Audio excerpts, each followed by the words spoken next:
April 22, 2021, 1:37 p.m., CBS NewsWashington. The House voted Thursday on a bill that would admit Washington, D.C., as the 51st state, although the measure is likely to fail in the evenly divided Senate. The legislation passed along party lines with a vote of 216 to 208, with no Republicans voting in favor. For the bill's advocates, D.C. statehood is a civil rights issue. The district has a population of more than 700,000 people, larger than the population of Wyoming or Vermont. But while those two states each have 2 senators and a representative in the House, D.C. has no voting representation in Congress. Eleanor Holmes Norton represents D.C. in Congress as a non-voting delegate.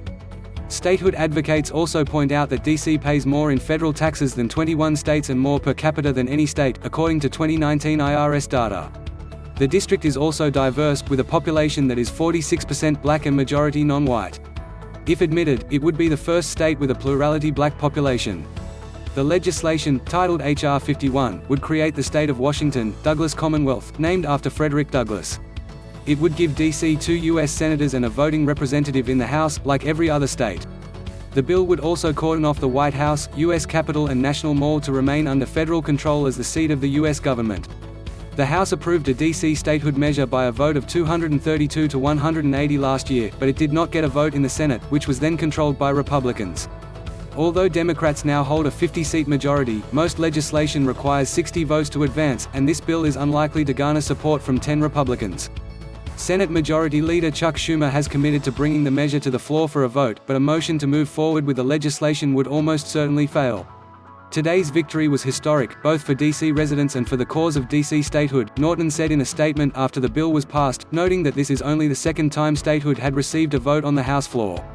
Many D.C. statehood supporters are pushing the Senate to eliminate the filibuster, which would allow measures to advance with a simple majority.